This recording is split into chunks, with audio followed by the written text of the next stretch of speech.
안녕하세요. 저는 올해 결혼한 지 3년 차의 20대 주부입니다. 아직 아이는 없이 남편과 둘이서 신혼처럼 지내고 있어요. 저는 따로 직장을 가져본 적이 없었습니다. 요즘 90년생들과 비교를 했을 때 저는 미운 오르새끼인 마냥 바쁜 그들과 정말 다르게 살았어요. 부모님이 엄청나게 부자여서 금수저처럼 편하게 살았다는 뜻이 아니라요. 그냥 살려는 방식과 자체가 보통의 또래들과는 많이 달랐었습니다. 지금껏 살아오면서 뭘 잃어보고 싶다거나 해보고 싶다는 흔한 욕심이나 꿈도 없었고, 때문에 동기부여를 얻을 수 있는 계기조차 없이 늘 현실에 안주를 하며 살았죠. 학교 다닐 때 공부를 열심히 해서 좋은 대학을 가는 것보다 지금 옆에 친구들이 있고 교복 입고 등교하는 그 자체로 만족스러웠고, 형편 좋은 집안이 아니었어도 내 방 하나 있고 배고플 때 먹을 수 있는 밥이라도 있는 게 전 좋았어요. 사는 것 자체가 딱히 불만이 없었고, 과거에 후회하는 마음조차 가져본 적이 없는 마치 부처와 같은 삶을 살았죠. 남들 눈에는 제가 분명히 꿈도 없고 한심하며 진취적이지도 않고 또 뭐 때문에 사는지도 모르는 사람처럼 보일 수 있었을 거예요. 저도 한때는 제가 그런 사람인가 싶기도 했죠. 하지만 이내 제 마음이 그 누구보다 풍요롭고 또 행복하다는 걸 깨닫고는 삶의 모토를 바꾸려고 하지 않은 채 이대로 쭉 내 방식대로 살아가 보자 마음을 다잡았습니다. 20살이 되면 저는 서울에서 지방으로 혼자 자취를 하러 떠나왔어요. 부모님의 간곡한 부탁으로 안 가려던 대학까지 억지로 지방에서 다니게 되었었거든요. 학교를 위해 처음 자취를 하게 되었고, 대학을 졸업하는 내내 어린 시절과 마찬가지로 꿈을 제대로 가지지 못해 그냥저냥 졸업을 하고도 학교 근처의 한 옷가게에 취업을 했습니다. 정확히 취업이 아니라 알바 자리를 얻은 것이었어요. 전공 자체가 성적에 맞춰간 거라 딱히 흥미를 느낄 수도 없었기에 취업 준비를 제대로 했을 리가 없었고, 그래도 제 스스로 월세를 내고 독립적으로 살자는 마음에 알바를 구했는데 이게 생각보다 제 적성에 맞았어요. 스트레스도 별로 없고 사장님도 알바생을 잘 챙겨주시고, 그래서 살고 있던 월세집 계약이 완전히 만료가 되어 다시 서울로 올라가기 전까지는 그곳에서 일을 하며 돈이나 벌기로 결심을 했죠. 그런데 결국 그로 인해 저는 그 지방에 쭉 지금까지 정착을 하게 되었습니다. 그 시기에 제가 운명처럼 저희 남편을 만났거든요. 아무 생각 없이 손님으로 찾아와 옷을 보다가 저와 사랑에 빠진 남편은 그 옷을 사지도 않을 거면서 옷가게 앞을 얼쩡거리고 지나가다가 그냥 가게에 들리고 심심하면 또 가게에 찾아와 저와 수다를 떨면서 그렇게 제 얼굴 한 번 더 보겠다고 자꾸 저희 가게에 찾아왔어요. 저도 그런 속절없던 남편이 너무 설레고 좋았고요. 딱히 하고 싶은 게 없다며 연애마저도 관심조차 두지 않은 채 모쏠로 살았던 제게 학교가 아닌 학교 밖 사회에서 첫 남자가 나타나 버리니 그저 신기하고 또 그게 운명 같더라고요. 그런 남편과 연애를 하게 되면서 저는 나름 최선을 다해 연애를 했어요. 그 지역에서 직장을 다니고 있던 남편이 이 지역에 맛집 투어를 해주겠다며 여기저기 본인 자가용을 끌고 와서는 저를 데리고 데이트를 다니는 걸 참 좋아라 했는데, 그 덕에 저는 대학 다니던 4년 내내 단 한 번도 가볼 생각을 못했던 지역의 핫한 곳들까지도 다 섭렵을 할 수 있었어요. 너무 신나고 또 그런 기회를 준 남편에게 고마웠어요. 왠지 늘 남들과는 다르게 살았던 것 같던 제게 왜인지 평범한 여자의 삶을 살게 해준 것 같아 느낌이 묘하기도 했죠. 남편 덕에 이런 호강을 누려본다는 생각이 들어서 오히려 제 분에 넘치는 남자라며 남편과의 연애에 감사함도 느꼈죠. 남편은 저를 참 많이 좋아해준 사람이었습니다. 함께 맛집을 다니면서 맛있게 먹는 제 얼굴을 보는 걸 더 좋아라 해주는 사람이었어요. 따뜻한 눈빛으로 절 바라봐주는 게 늘 설레였고, 저도 남편이 주는 사랑에 늘 고마워하고자 애정 표현도 제 딴엔 정말 많이 했어요. 주변의 남편 친구들은 저희 같은 커플이 결혼 안 하면 누가 하냐며 저희 사이를 은연중 부부라고 부르고 다닐 정도였고, 저희도 그 소리가 듣기 좋아서 자연스럽게 결혼을 계획하게 되었습니다. 한마디로 서로 좋아하기도 했지만 주변의 분위기에 휩쓸려 더 감정이 격해졌고 결혼을 서두르게 된 경우였죠. 급한 감이 없잖아 있었지만 결론적으로 결혼을 하고 나서도 보니 남편과의 결혼은 두고두고 잘한 것이란 생각이 들어요. 하지만 그때나 지금이나 저희 결혼에 걸리는 하나가 있었다면 그건 바로 저희 시부모님이셨어요. 제가 제대로 된 사회생활을 해본 적도 없었고, 제대로 어른들을 상대해 본 적도 없었기 때문에 시부모님은 첫 만남부터 참 어려웠습니다. 그럼에도 불구하고 같은 지역에 시부모님이 살고 계셨기 때문에 연애를 하면서 우연히 몇 번 시댁에 먼저 들리게 된 적이 있었는데요. 처음에는 타지에 사는데 제대로 밥을 못 챙겨 먹는 게 아니냐고 절 먼저 걱정해주신 시어머니의 부름에 연애하고 5개월 만인가 처음으로 남편의 집에 들어가 봤어요. 아니, 태어나서 친구 집 말고 남자의 집에는 아예 처음 들어가 본 것이었죠.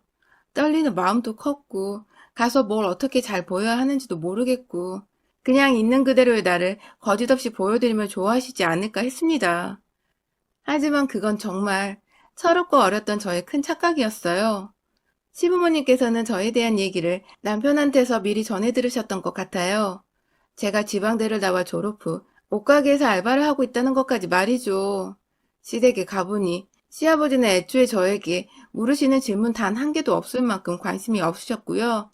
그저 차려져 나온 밥을 묵묵히 드시곤 손님은 불러놓고도 TV를 보시겠다며 곧장 소리를 키우곤 TV 앞에 앉아 화면만을 뚫어져라 쳐다보셨어요. 제가 집에서 나갈 때까지 말이죠. 반면 시어머니는 아버님보다 좀 많이, 아니, 훨 저에게 관심이 많으셨는데, 물론 그게 좋은 쪽은 아니었습니다.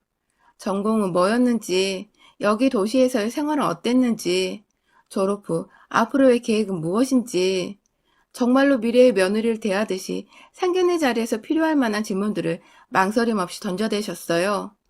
제가 마음에 너무 안 들지만 아들이 데려왔으니 어쩔 수 없이 물어는 볼게 하는 듯 했던 어머님의 표정과 태도는 절 괜히 주눅들게 만드셨죠. 그러다 마지막쯤 물어볼 걸 다 물어보신 어머님은 저희 부모님에 대해서도 물어보시더군요. 분명 그 자리는 혼자 자취하는 제가 안쓰러워 불러주신 식사 자리였는데 말입니다. 저희 부모님은 아주 평범한 분들이십니다.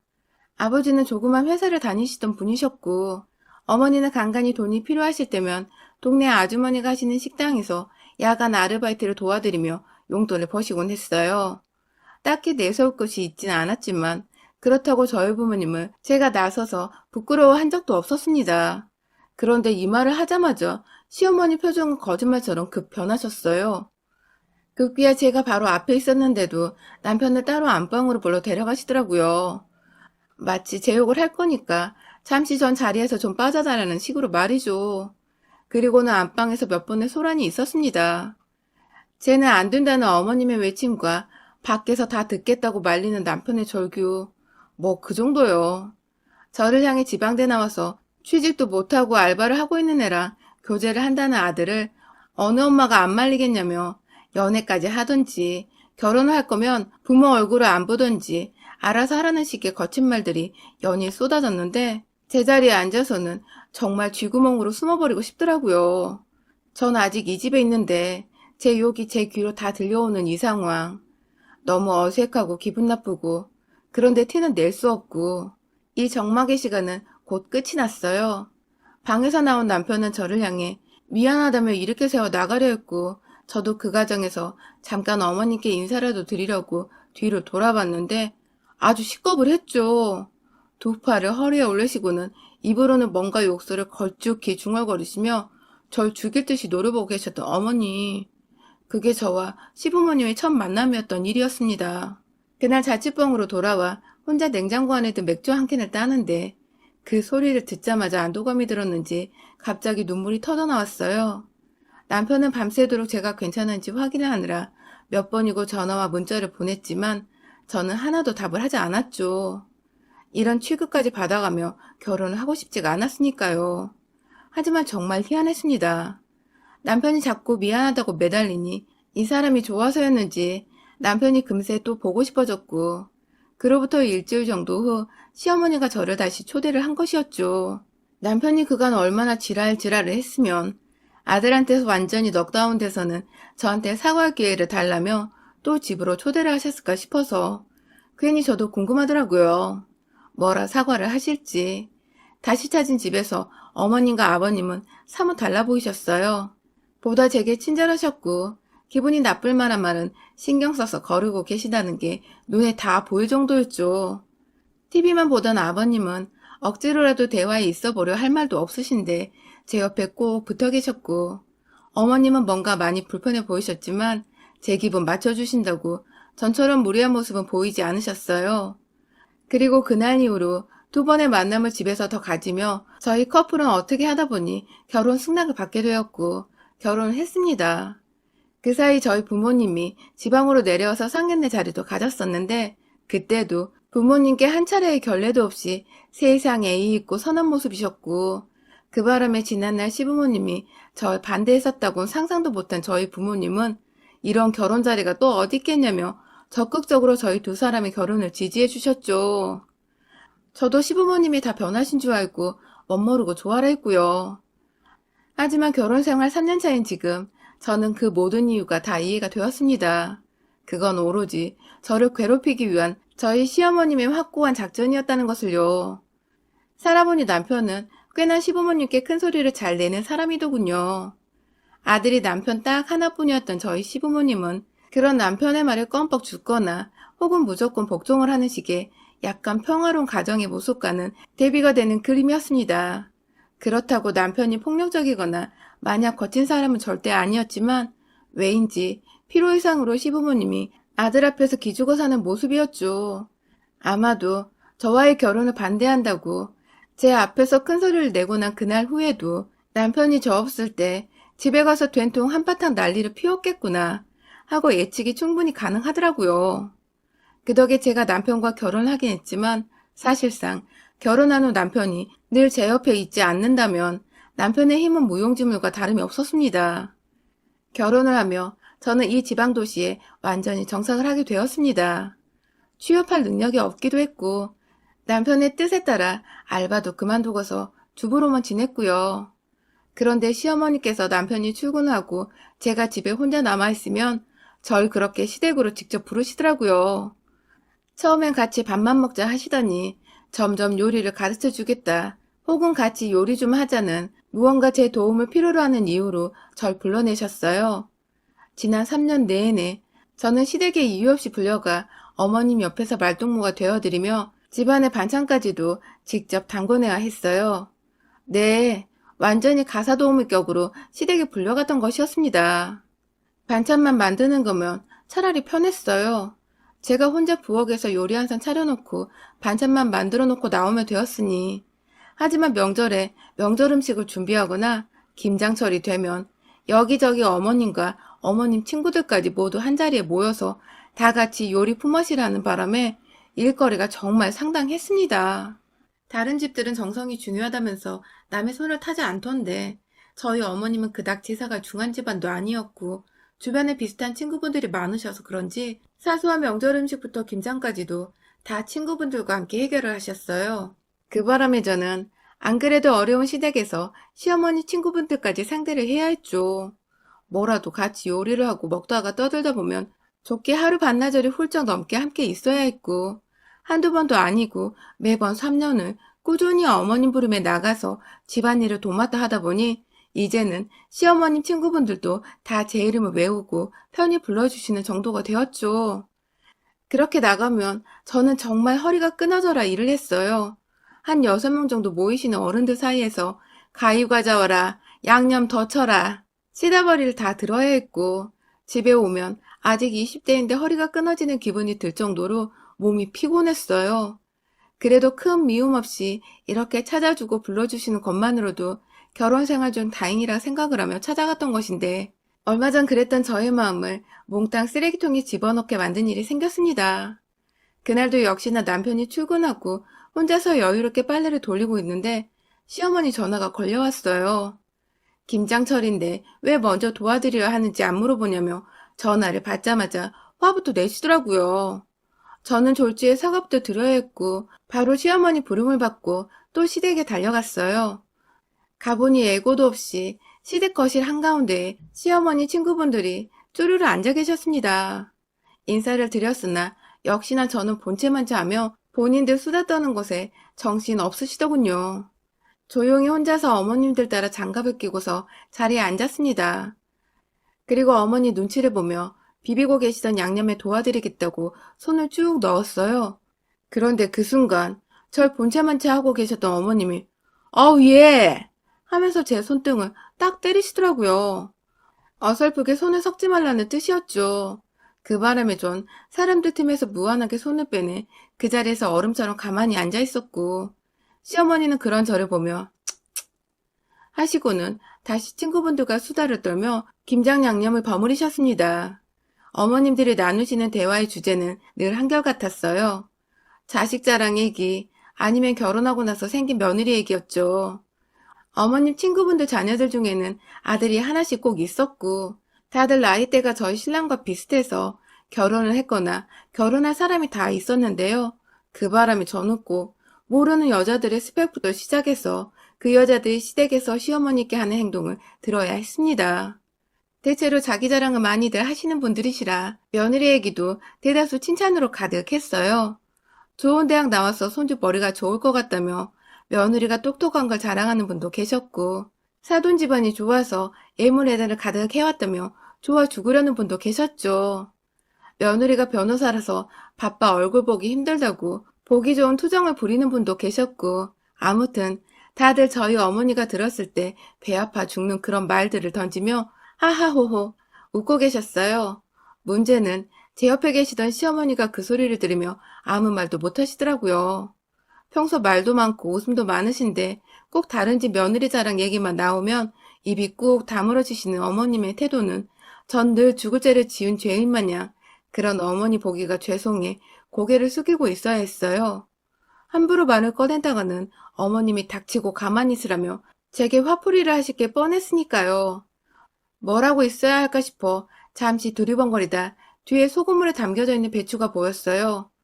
각자 20포기씩은 가져가려고 하신 건지 큼지막한 바구니 여러 개 안에 거의 100포기가 훌쩍 넘는 배추들이 담겨 있었죠.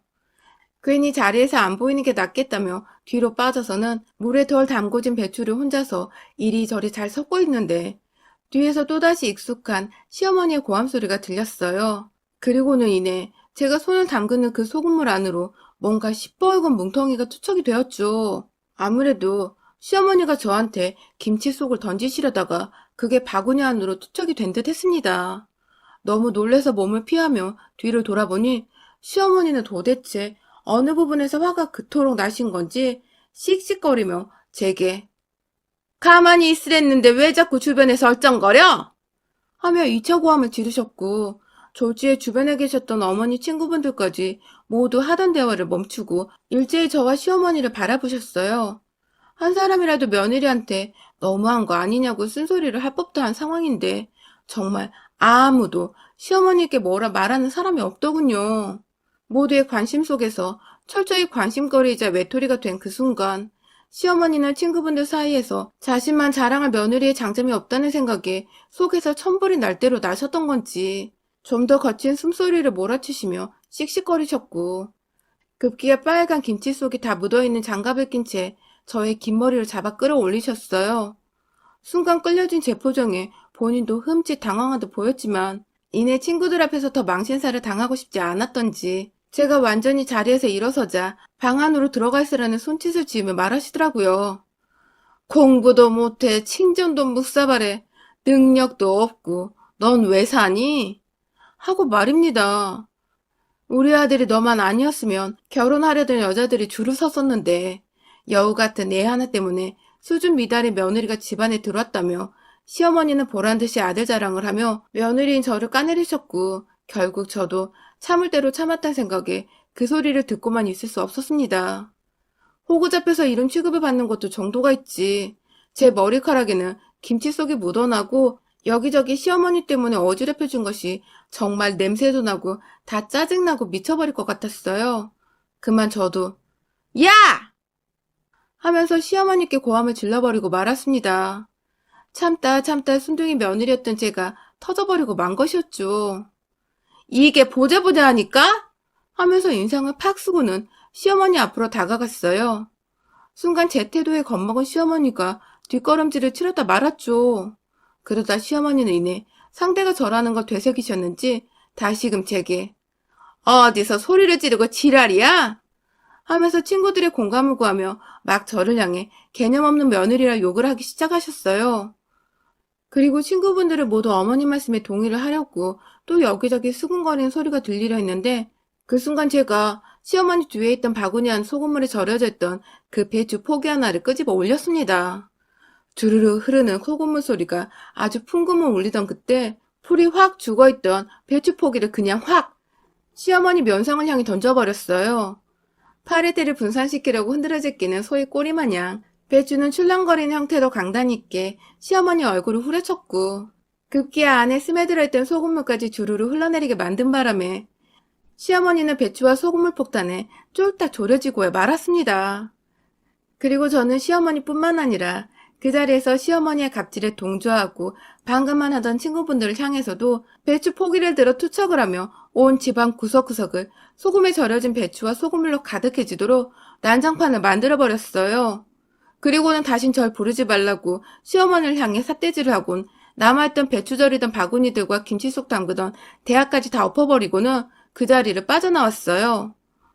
혹여나 싶어 남편에게 먼저 그날 시어머니께 당한 모욕을 모두 털어놓고 배추로 조금 난장판을 치고 왔다고 고백을 하니 남편은 오히려 푹 웃으면서 이제야 솔직해졌다며 오히려 잘했다고 절 칭찬해주더라고요. 남편도 그간 시어머니께 왜인지 당하고만 살던 제가 보기 안쓰러웠던 것이었습니다.